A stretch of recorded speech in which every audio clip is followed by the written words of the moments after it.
What's up, guys? Happy Wednesday. Welcome to the show. I'm your host, Amala Efanobi, and today we have some interesting news to respond to. Kansas City Chiefs kicker Harrison Butker is going viral all over the internet for a graduation speech that he gave at Benedictine College, where he tells women, "Get back in the kitchen?" ? We're gonna go through that and listen to what he has to say. Bumble is under fire for telling women to let go of their vows of celibacy and get back to sleeping with men. They've subsequently apologized. We'll get into that. Plus, we're going to watch some fun TikToks about the dating scene these days and give our thoughts on that. As always, we have Taylor in Nashville.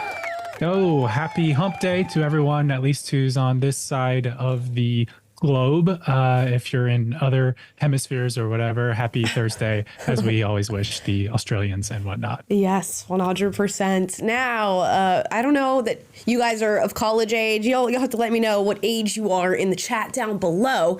But these students got to experience a fun little commencement speech given by none other than Harrison Butker that's now going viral all over the internet. As I said, he's a Kansas City Chiefs kicker, and he decided during his commencement speech to talk about a lot of different things. God and his religion, his decision to get married, his wife being a homemaker, things like birth control, things like gay pride during this commencement speech. Very interesting subject matters to focus on. Now, this took place at Benedictine College, as you can see in this little image here. Now, this is a Catholic liberal arts school, so that sort of makes sense as to why he was asked to give the speech, as well as some of the subject matter that he gets into in his speech. Now, let's hear from Harrison Butker, because this is going viral for the very wrong reasons. People are pissed at what he had to say, especially to the female students who would be graduating on this day. Let's watch. Ladies and gentlemen of the class of 2024, you are sitting at the edge of the rest of your lives. Each of you has the potential to leave a legacy that transcends yourselves and this era of human existence. In the small ways, by living out your vocation, you will ensure that God's church continues and the world is enlightened by your example. For the ladies present today, congratulations on an amazing accomplishment. You should be proud of all that you have achieved to this point in your young lives. I want to speak directly to you briefly because I think it is you, the women, who have had the most diabolical lies told to you. How many of you are sitting here now about to cross this stage and are thinking about all the promotions and titles you are going to get in your career? Some of you may go on to lead successful careers in the world, but I would venture to guess that the majority of you are most excited about your marriage and the children you will bring into this world. I can tell you that my beautiful wife, Isabel, would be the first to say that her life truly started when she began living her vocation as a wife and as a mother. I'm on this stage today and able to be the man I am because I have a wife who leans into her vocation. I'm beyond blessed with the many talents God has given me, but it cannot be overstated that all of my success is made possible because a girl I met in band class back in middle school would convert to the faith, become my wife, and embrace one of the most important titles of all, Homemaker.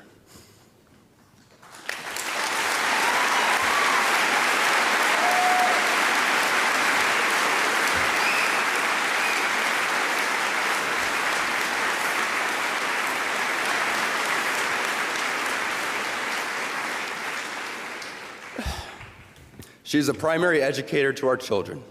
She's the one who ensures I never let football or my business become a distraction from that of a husband and father. She is the person that knows me best at my core, and it is through our marriage that, Lord willing, we will both attain salvation. I say all of this to you because I have seen it firsthand, how much happier someone can be when they disregard the outside noise and move closer and closer to God's will in their life. Isabel's dream of having a career might not have come true, but if you asked her today if she has any regrets on her decision, she would laugh out loud without hesitation and say, heck no. Okay, let's go ahead and pause there. So this is the clip that's going viral, and people are pissed at this man for going ahead and giving this speech and saying things about his wife. The specific statements that people are particularly livid about is his insinuation that her life began when she married him and when she decided to become a homemaker, and that she didn't really have a life before that moment. He also says that women have been sold what he calls a diabolical lies, and people have been clipping that, and it's been going viral as well. Now, a few notes here before we get into people's reactions to this, which have been all over the shop. One, this is a Catholic liberal arts school, so I could see the student body and the administrators at this school probably being extremely welcoming to a graduation speech like this. I'm sure that there may be some sort of process of going over some of the major points of the speech you're going to give before you give that commencement speech, and maybe that's what was done in this case. He did seem to get a whole round of applause in mentioning his wife's vocation as a homemaker and, taking care of him and their family. So I think what happened was this speech, after being filmed and going viral, maybe it just went viral with the wrong audience, and maybe the students at this college were looking for a speech like this and wanted to hear something of this nature. Now, with that being said, it is an interesting sort of subject for a graduation speech. It's not typically what you think of when you think of a graduation speech. You're thinking of a massive send-off, of a congratulatory speech about how far these students have come in their 4+ years of education at the college, and giving them guidance from your perspective to move forward. I guess his guidance was, ladies, you've been sold a false bill of goods, and get in the home and start focusing on your husband. I imagine at a Catholic college, that's what these women are focusing on anyways, and I think that's what he's insinuated in his speech. But let's hear from the peanut gallery, and by the peanut gallery I mean TikTok, on some of the responses that he's gotten now that clips from this speech have gone viral. For the ladies present today, congratulations on an amazing accomplishment. I would venture to guess that the majority of you are most excited about your marriage and the children you will bring into this world. What the actual I cannot even fathom would be like to work my ass off to get a degree, and during my graduation some guy essentially says, hey, get back into the kitchen, babes. I'm sort of like, what in the Handmaid's Tale was that? Her other boyfriend sat there and said, hey girls, congratulations, I guess, on all of your accomplishments. You're gonna think that getting a promotion, getting a job that you love is gonna be fulfilling, but you know what's gonna be the most fulfilling thing? Getting married, having a baby. Women aren't just tools or an object for men. It is not just a woman's purpose in life to have children and keep house. These young women are ready to celebrate, and they're at graduation. They want to have a good time, and that's what they're told. That is what they're told. How fucking anticlimactic of their entire college experience. It's like you farted in the room, just walked out. And I want to say the poetic justice wasn't lost to me that as you said that, there's a baby screaming and crying in the background. The irony of them having to ignore a screaming baby while you give your shitty graduation speech to them is just chef kiss. As a teacher, graduates, I'm very proud of you. If you want to be a CEO of a company, I love that. I support you. If you want to be a mom and a wife, I support that too. If you want to be all those things at one time, I love that even more for you. But don't let anyone, especially that guy, tell you what you should and have to be. All right, so there you go. Yeah, I'd be curious to hear from actual female students from Benedictine College about how they felt about this commencement speech and whether or not they were offended by it, because I'm just not sold on the fact that they would be, given the audience. Now, a lot of people have looked into Harrison Butker now, and they're pulling up all this stuff about his mother, and she happens to be a physicist who went and, of course, graduated college and had a lengthy career as a physicist. And they're saying, look at your mom, she had a career, and here you are encouraging women not to have one.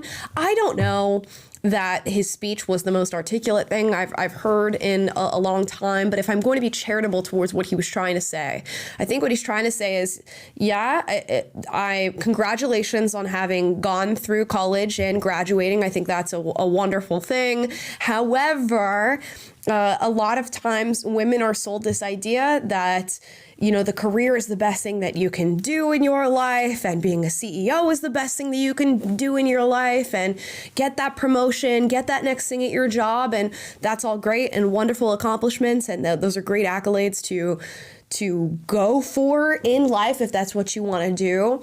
But he, I guess, just wanted to give the reminder that his wife chose a different path and that she is overjoyed by the fact that she chose that path and found it far more fulfilling than maybe a career would have been. I just don't know that a graduation is the space for that conversation. Taylor, I can see you mulling it over a bit.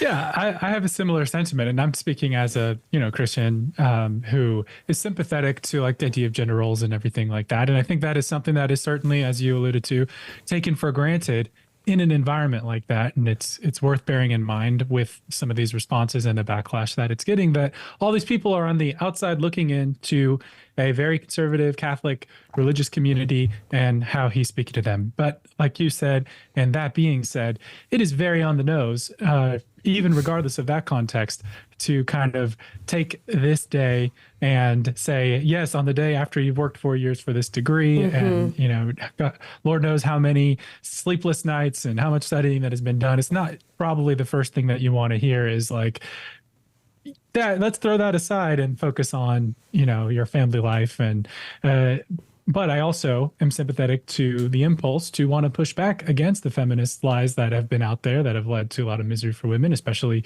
given the context that he's speaking to young religious women and sees that as maybe a threat to them, or he knows that influence is out there and wanted to specifically speak to it. But it just seemed like maybe not the smoothest execution of the point that he was trying to make. Yeah, I'm trying to think of ways that people have communicated the importance of family to me and done so in a powerful way, in a way that the message actually got through. You've heard me say many times on this show that I was told to pursue your significant other and your family in the same way that you pursue a career, if not more. And I feel like that's a healthier message to give to young women, especially a crowd of young women who's just graduated college, presumably with their sights set on going into the workforce and wanting to get a job with the degree that they have now awarded themselves in going through their 4 or even more years of college sitting in front of you.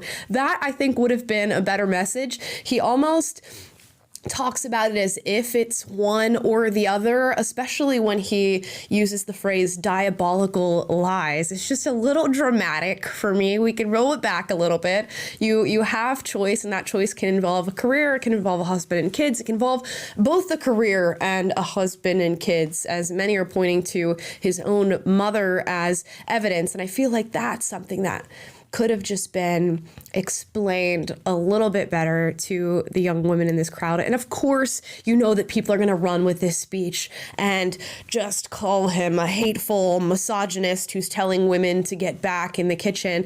And maybe that's partially due to his poor articulation. Maybe it's also due to the fact that we live in an extremely sensitive culture when it comes to these topics. But I feel as though the audience wouldn't have clapped if it didn't, resonate with them to some extent what he was saying. We're going to show some more TikTok responses here.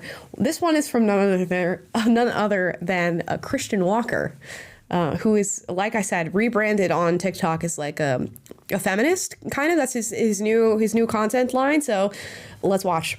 Harrison Butker, an NFL kicker nobody's ever heard of, gave some psycho graduation speech where he told all the women sitting in the audience who just worked 4 years for their degree that they've been sold diabolical lies about going and accomplishing things in the professional world, and that he's sure they're most excited about marrying a man and having kids. He then went on to say that his wife's life didn't even start until she married him and had his children. Women working hasn't been a diabolical lie sold to women. It's been a right given to women that they've been owed, especially after an entire human history of men treating women like property, abusing, disregarding, cheating on, and disrespecting them. It's like a fire hose. It's like a fire hose. But first, let's calm down for a little bit. An NFL kicker nobody's ever heard of. I don't think that's true. I'm pretty sure he's like the second best NFL kicker like ever. I'm pretty sure is this guy's You might tagline? be dropping facts on football that I don't know. That's a new one for me. I know he's like he's on the Super Bowl winning team, so he's got to be there for a reason. Yeah, I think he's up there. You guys can fact check me on that in the comments down below. Now, oh my gosh, I'm getting already lost in the many things that were just screamed at me. Let's go after the diabolical lies thing, because I can see a lot of people are going to be focusing on that part of the speech. In many ways, what he's saying is true, although it might not be the right time, it might not be the right place, it might not be the right articulation. There is a great video that you guys can check out of an old editor for Cosmopolitan, or journalist for Cosmopolitan, talking about Cosmopolitan magazine, a magazine famously for women that sells women's products, beauty, lifestyle, all this stuff. And they talked about how Cosmopolitan made a conscious effort to start selling women this workforce lie, this lie of the new woman. And it's a woman who works 9 to 5 and slaves away to a corporation, who is promiscuous and gives men what they want without asking for anything in return, who will have an abortion on demand, all of these different things that we've now packaged as kind of the modern day feminist narrative. They talked about how Cosmo gave a really significant effort towards selling this lie to women because it was beneficial. It's beneficial to teach women that the best thing that they could possibly do is to work for a corporation and move up the corporate ladder, and the best thing that they can do is be promiscuous without asking for anything in return. And these lies were packaged and sold to a generation of women who did buy it. Now, just because these lies were sold to women doesn't mean that the whole thing is a lie. I think it's great that women go to school, obviously, and educate themselves and learn. The pursuit of learning is like one of the most brilliant pursuits that one can have throughout their life. And it's a wonderful thing to take in new information, to follow things that you're passionate about, and to continuously just support yourself with the things that you learn in life. I also think it's pretty paramount that women have a set of marketable skills. And, a lot of people may say, and maybe Harrison Butker is one of those people that say women don't need to focus on having a marketable set of skills. I would argue that that's important for just things that you cannot foresee that often happen in your life. And I'm not going to sell it to you from this feminist narrative of what if your man leaves you and he's been supporting you, your whole life, and he just decides that his young secretary is who he wants to leave you for, and you're gone and you're out on your ass and you have no skill set. These things can happen, but just think about whether or not you go out and get married and, God forbid, something awful happens to your husband, or something happens where he becomes sick or down and out, and you have to have some sort of marketable skill to support your family. It's good to have something to fall back on. And that doesn't have to be something that you get out of higher education and college. It can be anything that you feel like you can market to the world and use to benefit yourself and your family. I think that's an important thing to at least ponder if you are anybody, a woman or a man. Now, I wouldn't advise or cheer on somebody who is telling women you absolutely don't need that and you should just be a mom and just be a homemaker. I think it's a wonderful thing to be a mom and a homemaker, and I cannot wait till that part of my life happens, but I will also have, a skill to fall back on. God forbid something happen in life that you just can't foresee. It's good to have something to rest your head on at night if necessary. Yeah, you're reminding me. I recently saw a really interesting critique of the whole trad wife movement right now, and they were talking. I don't remember who it was, unfortunately, but basically they were making the point that we kind of romanticize the period of about 1880 to 1960, in which we had this sort of idyllic nuclear family, white picket fence, the mom, the dad, the 2 kids, and the woman stays home all day baking or whatever, and the man goes off to work. And really, historically speaking, that's not really what family life looked like in a traditional family. The woman had skills like you're talking about, marketable skills. It was less about this modern capitalist economy and more about families together would have a certain trade. Maybe the dad was in candle making, the wife would work alongside him in addition to working on the house, and it'd be this family thing. Or you're running a farm together, or you're having a shoe making business. I was just reading about Benjamin Franklin and his family. His parents were candle makers, and that was the family business that his siblings had to work on. And so it's just, even historically speaking, it's not necessarily, I feel we kind of romanticize this idea of this gender divide where the woman only stays home and has no skills. And even as a Christian, looking at scripture and like the Proverbs 31 woman is something that you often hear about in Christian circles. And that's like the ideal woman. She has marketable skills. If you go read that chapter, and it's talking about how she works hard and gets up early and has her business and is meeting with the business leaders and things like that. And it's a very like more robust picture of what the family life looks like and what the woman brings to the table in a marriage and in a family than what we maybe reduce that to with this whole modern trad wife movement. Yeah, it's true. And it's just like, regardless of what he said in this commencement speech, it's just not the reality. Like, women are becoming higher educated. They're going to go on to have their careers. I don't know that one guy saying something in Benedictine college is going to change the trajectory of anybody's life. But let's continue and listen to Christian Walker on this. No, Harrison, it's not a lie. Some women just want to have a skill set in case a marriage to a man like you goes wrong. Other women aren't interested in working as a backup plan, but simply want to go accomplish things and contribute to the world. Like your mom, Harrison, an accomplished physicist. Oh yeah, his mom works. I'm a supporter of stay-at-home moms and women who want to stay home. That was my mom. But I don't really want to hear men who make millions of dollars kicking balls for a living tell women that they should forego building a skill set to stay home. Harrison, if your wife divorces you, she'll be paid handsomely and taken care of because of your salary. That is not the case for all women. So we're not going to let you sell a lie to women that they should stay home and possibly end up with no skill set to fall back on to take care of themselves and their children in case of a divorce. I want to hear men talk to women less about what they should be doing with their lives, and I want to hear more men talk to men about leveling up, being better providers, and being good husbands and fathers.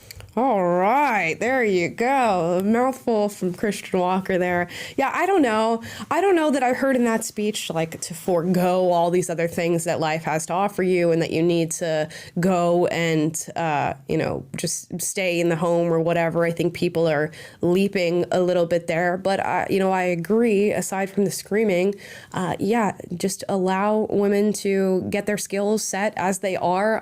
They're going to be the majority of college graduates if they aren't already. And there's something to be said for the fact that receiving a college education also makes you more likely to get married, which is, I guess, the outcome that a Harrison Butker would want in society. So you find that the higher educated the woman and the man are, the more likely they are to, build these long-term relationships, get married, and have children. So I don't know. He's getting a lot of heat for this. We'll see what happens. I don't think there's going to be any sort of apology. Like I said, read the room. Might have been the wrong place, wrong time for this sort of speech. It could have been something that was sprinkled in, but it does seem like he sort of made his whole speech a sort of political statement on all these separate issues. And maybe that's what he was asked to do. I don't know. But it's a commencement speech, guys. Chill.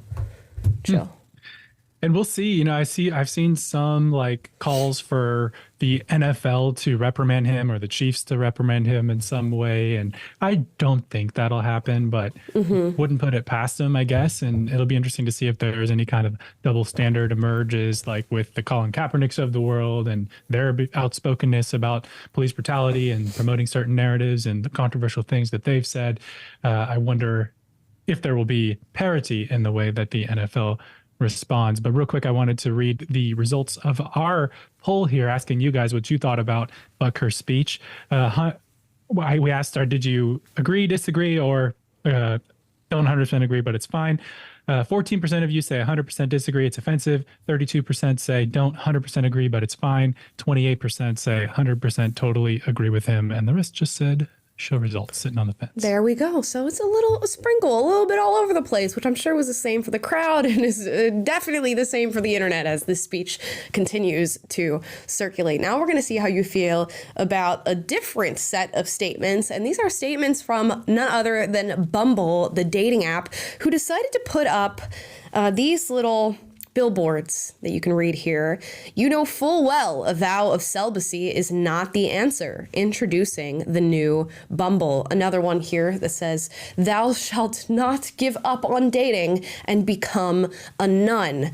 Now, this is in reference to a new movement that's emerging amongst young women Some people call it the 4B movement. Others are calling it a celibacy movement. Essentially what it is women saying, I'm no longer going to sleep with men. And there's different categories of women. So there's women who are saying, I'm going to date men, but I'm not going to sleep with them. I'm taking my power back in that respect. There are women saying, I'm not going to date men. I'm not going to sleep with men. I'm not going to marry a man, and I'm not going to have kids with a man. And that's the 4B movement. Those 4Bs actually comes from South Korea, where the words for child rearing, having sex with a man, dating a man, and marrying a man all start with 4Bs, and they're saying no to the 4Bs. So I guess Bumble heard whispers of these movements and things like this happening on the internet and decided to put up these billboards about these vows of celibacy, saying, full well, a vow of celibacy is not the answer. This did not... This was not well received, I shall say. We're going to watch a video of some women responding to Bumble's take on a vow of celibacy. Yo, Bumble, fuck you guys for real, because are you not aware that you can be a woman who dates males and is still celibate? Or did you just completely skip over that fact? Because right now, this feels like a campaign to encourage rapists. Essentially, what you're saying is, if a male takes us on a date and buys us a dinner, we owe him our body. And if we're celibate, that's not valid. You're delegitimizing our celibacy because you want males to have more access to our bodies. And then you think that we're gonna have a positive reaction to that? You must be out of your damn mind. The fact that y'all have the audacity to push this campaign when there is a literal femicide going on in Congo right now, where women are being kidnapped by the masses and essayed by the soldiers in front of their family members, okay? Women are having to watch their daughters get raped by soldiers, okay? Is that a concept that you guys thought about before you put out this stupid fucking brainless campaign? I would not be surprised to find out that before they pushed this campaign, they fired a bunch of women from the marketing department. I bet you anything this was a male's idea, and I bet you anything they had to get rid of certain women that worked in the marketing department to be able to push this campaign, because there's no way women signed off on this campaign, and if they did, I am incredibly disappointed in you. So I'm on my Bumble app right now, and I'm deleting my account, and this is my message to you. Your campaign delegitimizing celibacy is an absolute threat to women's safety, and I will not be using an app that encourages males to be so entitled to my body that they will not respect celibacy during the dating stage. Fuck you guys. Okay, a very strong message from that young lady. It's the same thing with the Harrison Butker thing. Like, who did you think your audience was? Who came up with this idea? Even from my perspective of not being, a member of the modern day feminist camp, why would you say a vow of celibacy is not the answer? I think more women who take control of their sex life, and by take control of their sex life, I mean hold it off for somebody of value. That's a wonderful thing. So what do you mean a vow of celibacy is not the answer? That for me is just like, okay, somebody clearly came up with a bad idea, and I don't know if this was a man or a woman. I could see a modern day woman coming up with this ad campaign and putting up billboards saying that a vow of celibacy is not the answer. There's a lot of women out there who are encouraging promiscuity across the board and telling women that the empowering thing is to go and sleep around with as many men as possible and play them in the same way that they play you. I don't know that this is a purely male-driven campaign, although that's her interpretation of the Bumble billboards. Yeah, again, bad campaign, poorly articulated. I don't know exactly what it is that they were trying to communicate here, but I can imagine that Bumble gets a lot of its usage through people who are engaging in hookup culture, which is what we find on a lot of these dating apps. Tinder used to be the hookup app. It is still widely known as the hookup app. Maybe Bumble was getting some of that as well. And as rates of celibacy are increasing, maybe fewer men and fewer people are deciding to engage on these dating apps, and they're sort of giving it up. And that's what Bumble thought was going to be a fun little tongue-in-cheek way to get women back into dating, reminding them that a vow of celibacy is not the answer. It's a very interesting route to take with a campaign. Now, of course, more people had things to say about this campaign. I'm going to play another a female response for you guys. Just saw someone post about this new Bumble ad. I love how we're just skipping to the fucking point. Ladies, people of America, what you're doing is working and it's being noticed. You are a product being sold. And that is why I say it's either celibacy and not dealing with men at all, or it's dealing with people who can tangibly enrich your life. You have value in a sexual and dating marketplace. And a lot of people are going to hear me say that and think that I'm equating you assigning women value in a sexual and dating marketplace to them being a transactional thing or being a product to be sold. But at the end of the day, that's the way it is. So opt out. I'm all for everyone opting out. But if you must participate, make sure that you are getting more from that situation, more from dating than just promises, lies, and dick. Okay? I tagged the person who posted the original photo series below. You are valuable. Like it or not, when you start opting out, the whole world is going to fall the fuck apart. Don't ever, ever, ever forget that. But just to reiterate, I think celibacy is the answer. Where we're at now, with the rights being rolled back, with everything, celibacy is the answer. Hilarious how like we just go full circle back to traditional values. Isn't it amazing how one way or another, through our whatever convoluted logic we're using, we are circling right back to what people have always been saying was the answer, was women take control, take your power, which whether you like it or not is largely in your sex, your sexuality, your femininity, and wait for somebody who is worth that, somebody who is keeping their promises, who isn't selling you lies, who is bringing value to your life, who is enriching your life, who has something valuable that you get in return for an exchange that happens within an intimate relationship. Celibacy and waiting for that ends up being the answer. Now she's saying it's because women's rights are being taken away and Roe v. Wade is being rolled back and all these different things. But it's very interesting that even when Roe v. Wade was here, promiscuity and selling your body and giving into the commodification of your sexuality was not working for women. It does not work for women. And the people who sold, I'm going to use a Harrison Butker line here, that diabolical lie to women are now rolling it back and saying, hey, celibacy is actually the answer. Now, you know, the dating apps popped up in a time where they could utilize and abuse the situation, which was female promiscuity and male promiscuity and people just giving it up and hooking up wherever they want. And now that that's being rolled back, the dating apps are going, wait. Celibacy is not the answer. Come back.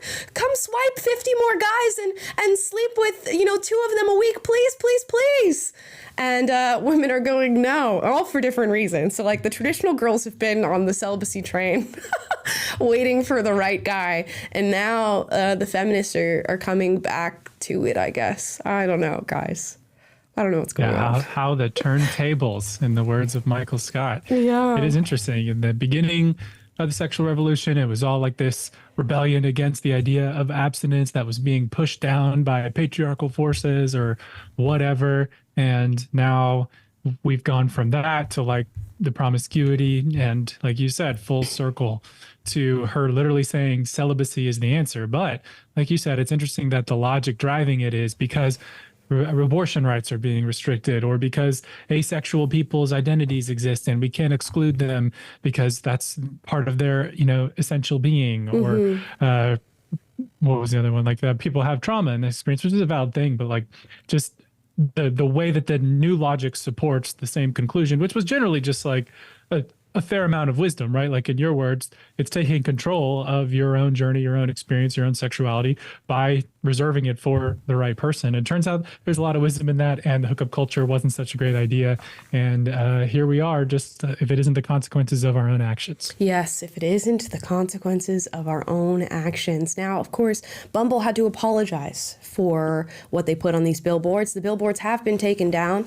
They put out an apology on TikTok that says, "To our beloved Bumble community, we made a mistake. Our ads referencing celibacy were an attempt to lean into a community frustrated by modern dating, and instead of bringing joy and humor, we unintentionally did the opposite. Some of the perspectives we heard were from those who shared that celibacy is the only answer when reproductive rights are continuously restricted, from others for whom celibacy is a choice, one that we respect, and from that of the asexual community, for whom celibacy can have a particular meaning and importance, which should not be diminished. We are also aware that for many, celibacy may be brought on by harm or trauma. For years, Bumble has passionately stood for women in marginalized communities and their right to fully exercise personal choice. We didn't live up to these values with this campaign, and we apologize for the harm it caused. So here's what we're doing. We're removing these ads from our global marketing campaign. Bumble will be making a donation to the National Domestic Violence Hotline, among other organizations, as a part of our ongoing efforts to support the work being done around the world to support women, marginalized communities, and those impacted by abuse. We will also be offering these partners this billboard space to display an ad of their choice for the duration of our reserved billboard time. Please keep speaking up and telling us how we can be better. We care about you and will always be here for you with love and sincere appreciation. Bumble. Yeah, that dating app that totally gamified your social experiences between men and women and bolstered a hookup culture that has ruined modern dating, they care about you and they will always be here for you. What this really is they got screamed at loud enough that they had to sort of cower back and get rid of the billboard space and trade it out for some things that fluffs you and makes you feel good about it. But in reality, it's just a marketing team who made a major mistake, and probably somebody's packing up their desk into a cardboard box right now and heading home as Bumble tells you that they truly care about you and they are here for you. So there we go. We learned a lot here. We learned what poor marketing campaigns look like. We also learned that celibacy is the new feminism, I guess. Like now we're going full circle back into traditional values, which is just so very interesting. Now, guys, we're going to move on just to some fun little videos that we've seen on the internet this week. This one kind of goes into the Bumble story with celibacy. This got 46 million views on X, and it's a young girl talking about how she's been going on a date with a guy, and she's telling him, "I don't want to sleep with you, so don't even try." This is her response to him not trying. Okay, I am the problem. I went on a date with this guy, and he was like, "It's getting late. Do you want to come back to my place?" And I was like, "Sure, but I'm not going to sleep with you. Like, that's not happening." And he was like, "That's totally fine. Just come over." And I was like, "Cool." So I go to his place. He respects my wishes. He's so nice. He cuddles me all night. And I'm like, "Are you gay? Like, what?" And like, I just wanted him to like try, and then for me to be like, "No," you know what I mean? I wasn't gonna sleep with him, but I just, now I feel ugly. This is what, oh my God. Okay. At least she has one thing right. She is 100% the problem. She is 100% the problem. Now, fellas, is it gay to respect a woman's wishes when it comes to what she asked for on a date? It's totally gay to respect a woman when she says, "I do not want to sleep with you." And you know what? I'll at least commend her for sort of falling on her sword a little bit, because a lot of women think like this. This is a real legit thing that a lot of women do and feel and say. And it's that they want to play kind of like coy, and they want to be very ladylike, and they tell you, oh no, I don't want anything from you. And we're not doing that because I'm a lady and this is date number 2 or whatever. But in reality, they want you to, at the very least, try to validate their attractiveness. Now, I'm not telling you guys to try when somebody says that they don't want you to try. Let me make that very clear. It is not gay to respect a woman's wish. And you better play it safe rather than playing sorry, because sorry in this case is locked up.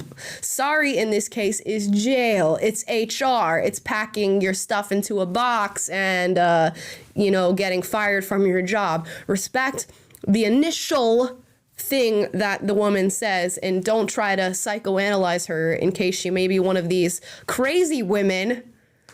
Oh my gosh. But it's just, at least she's telling the truth and she's saying it out loud. I don't know what else to say here. Yeah, well, it's like, part of me is like, yeah, at least she's being honest, but it's not this kind of honesty that's like, hey, I struggle with this feeling, and I know it puts the guy in a really horrible position, or it's not fair of me to have that double standard, but this is just how I feel. I have these conflicting feelings or whatever. It's like kind of like it doesn't occur to her that this is totally an unfair, crazy perspective to have, or expectation to have of men. And I can see some of the men in the chat just being like, yeah, see, exactly. And this is where I think you get a lot of that stereotypical, like, the man is, where do you want to go for dinner? And the girl won't say, and he's got to read her mind, and whatever he picks, she says she doesn't care, but she really does. And and there is like a little bit of that female nature, that indirect communication, that like wanting you to figure things out and whatnot. And there's room for that to a reasonable degree. But this strikes me as not a reasonable degree of like innocent differences between men and women. This is like very serious consequences if the man is wrong about this. And that, yet you're being so open about putting this expectation on him. It's just a little bit too much. It's just wild. It reminds me of the TikTok video that we watched on this channel where a girl's talking about, she's like, well, I just broke up with my boyfriend. And she tells him that like, it wasn't the relationship that she was expecting, and that she doesn't want to be a part of it anymore. So she's breaking up with him, but she wanted him to try to fight for the relationship, and she would have stayed had he retorted back and tried to defend their relationship in any way, shape, or form, or said that he would do, one little thing to make a difference. And she talks about, well, now I'm broken up with my boyfriend, but I didn't really want to be broken up with my boyfriend. Oh my goodness. I can't, is this what y'all are dealing with out there? Because do you think in like dating situations in general that women have more of the, like, I don't want to say like more of the power, but an upper hand? Because you can kind of, it's like if a guy approaches you, if you don't find the guy attractive, then he's creepy. If you do find him attractive, then it's the greatest thing ever, and you totally hold the cards in your hand to decide how that interaction goes. You know what I mean? Like, is that a fair assessment, or is there a male equivalent to that? Like, I don't really see it. I don't know. It's like, I'm trying to think about this like from a real bird's eye view perspective. I feel like women hold, maybe like a little bit of a psychological power in that respect, but also they're in a very vulnerable position, because if you choose the wrong guy, you're the one who's like saddled for it. At least historically, you'd be the one who would be stuck in a pretty bad situation, especially when you factor in kids. And if you choose the wrong guy for that path in life, there's a lot of things that get really messed up. So I feel like it balances out in a lot of ways. But as we get more into modernity, where things are evening out and people are leaving out kids, or women have their own women have their own careers, and women can really make just as much choice as men, maybe a power imbalance is popping up in that respect, but it's really hard to gauge, because there is a unique vulnerability that comes around with being a woman. Men are stronger than you. Like I said, if you make the wrong choice in men, you can really mess up your life. And so maybe the power we gain back on the more like psychological front, or having that upper hand, balances with everything else. I can see that. Yeah, and perhaps the male superpower is in having less to lose and being able to move on, I guess, Right. more quickly. Failure isn't as costly in Yeah. that regard. But again, that's carries more weight historically. And I think you're right that in modern times, as the playing field has become equal with, just modern society and, laws and all new social norms and such, I think men have more to lose, or that what would have been an advantage historically has kind of been taken away from them a little bit. But that's not an excuse to throw a pity party and be red pillars. And guys, I'm just giving voice to this because it's an interesting conversation. Yeah. We all have to figure out our modern circumstances. Speaking of figuring out your modern circumstances, what happens when you marry a woman and she views any sort of wifely duty as work? Let's watch another TikTok. A few weeks ago, I said I don't do my husband's laundry, and a lot of people are saying, whoa, those are small acts of kindness. Why wouldn't you want to do that for your partner? But here's the thing. Small acts of kindness that are mostly domestic labor just add up to work at the end of the day. So here's a list of things that I don't do for my husband. You all know I don't do his laundry. He can do that himself. I do my laundry and we do the kids' laundry, but he does his own. I don't cook dinner. He cooks dinner every single night. I do breakfast and lunch for us and our kids. I don't pack him a lunch. If he's hungry, he'll figure out what he's going to eat for lunch the same way that I do. I don't make his doctor's appointments because guess what? He's not making mine. Would it be kind of me to do that? For sure. Is it my job? Absolutely not. I want him to be healthy, but he's a grown-ass man and he can book his own appointments, right? There's a lot of things that I don't do for my husband. I don't schedule his haircuts. I don't pack his clothes for vacation, right? I don't do those things. I don't buy him new underwear when it's got holes in it. All of those are things that he's a grown man and he can do himself. Can I do small acts of kindness for him? Of course I can. And I do. I see a vinyl that I think he's going to like because he's creating a vinyl collection. I buy it. I'm at the store and I see something that I think he might enjoy eating. I buy it. I find a new non-alcoholic beer that he wants to try out. I buy it. Right? Those are small acts of kindness. Doing his laundry, cooking him dinner, making him lunch, booking his doctor's appointments, all those things, that's domestic labor. Those are chores. Those are not acts of kindness. Do I do them occasionally when he's working a lot? Of course. Do I cook dinner sometimes when he's had a really long day? Of course. But me not doing that does not mean that I don't show him love or kindness. They're different things. It is not my job as a wife, it is not in my job description to do all the domestic labor as small acts of kindness to my partner and receive nothing in return. I agree with this commenter. If it's going both ways, fantastic. But oftentimes, domestic labor, especially when you have children, adds up. And so no, I am not my husband's personal secretary or his personal assistant. I am none of those things. I am his partner, I am his equal, and I do not have to do things to cater to him and serve him at all times to be kind and loving for him. All right, peaches and cream. I don't know how I feel about this. I don't. She equates everything to labor when it's just like, sometimes you do things that involve labor for somebody because you love them in the same way that he would, I would hope, do something for you if you asked for it. And that doesn't mean you have to take on every single domestic duty that takes place in your life. With the way she's describing their relationship, presumably he works and she works, and then they just sort of divide everything 50-50, and then she does any labor that involves her and he does any labor that involves him. It's just very interesting to have this hard and fast rule. I never make his appointments. I'll never, set up his haircut. I'll never do his laundry. I'll never, make him dinner or something like that.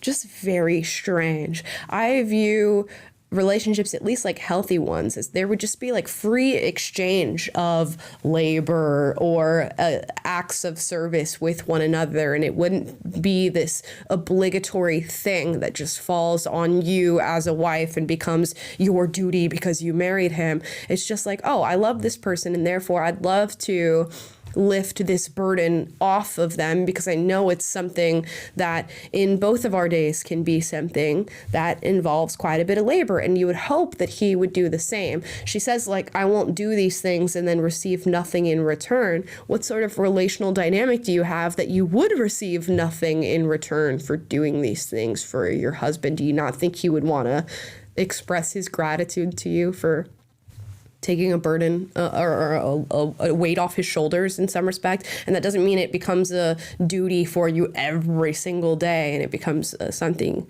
obligatory. But yeah, I don't know.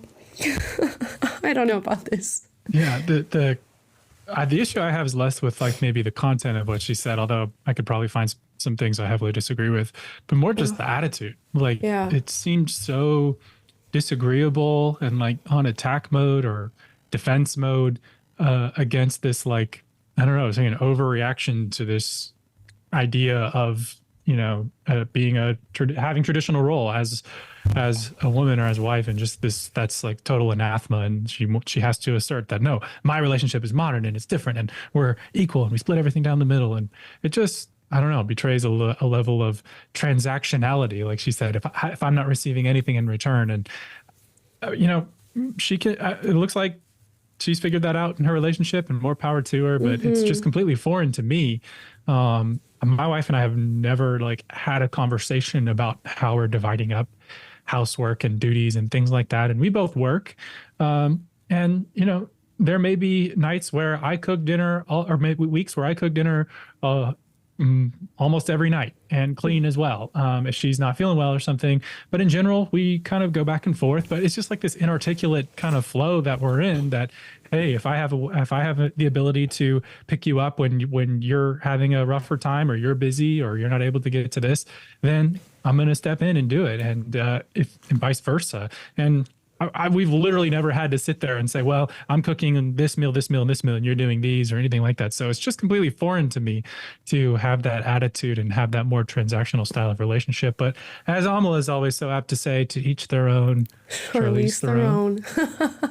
Hopefully it's working out for her and her hubby, especially with that attitude. My goodness gracious. We're going to get into your guys' super chats and hear from each and every one of you.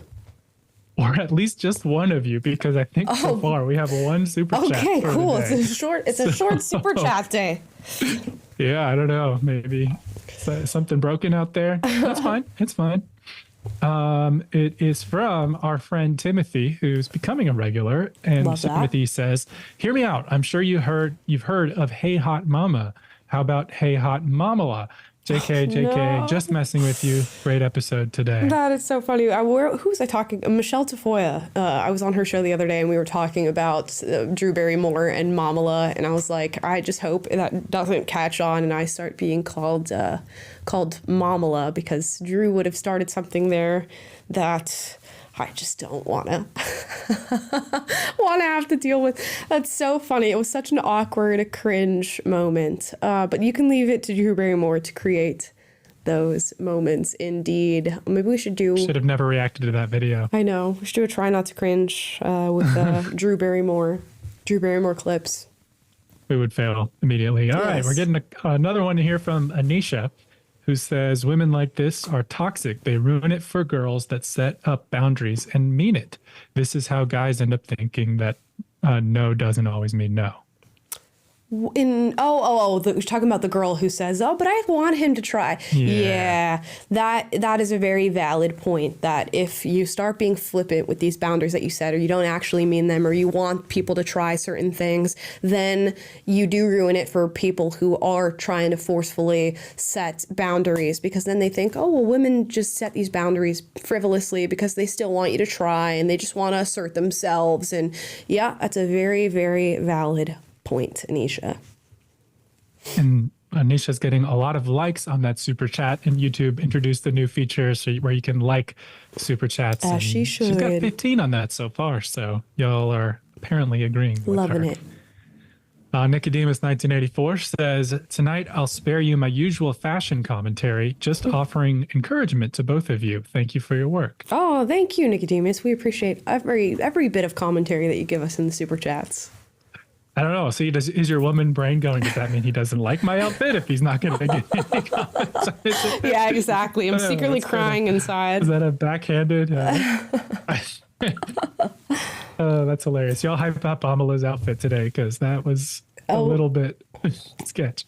I'll take it. Time out. Just sends super chat, no message. Thank you, sir or ma'am. Can't assume, or they, them. We appreciate you. Shock Therapy WIW says, hi, that's it. Hi, what up? Holla. Hi, happy Wednesday. They're coming in, I guess, very fast now here since we said something. You Yeah, guys felt sorry. bad for us for not having super chats today. You don't have Everyone's to just feel like bad for passively us. listening, hanging out. Trey Bannon says, I can't let y'all not get another super chat. This show has been great. Outstanding. Shiny, even. Trey, thank you so much. We greatly appreciate it. We're glad that you guys enjoy the show and want to support today. Thank you so very much. Shiny, even. We're talking about the shirt. Is that a fashion Props. comment? I'll take it. 13 likes on that super chat as well. And I think that's our final super chat for the day, correct?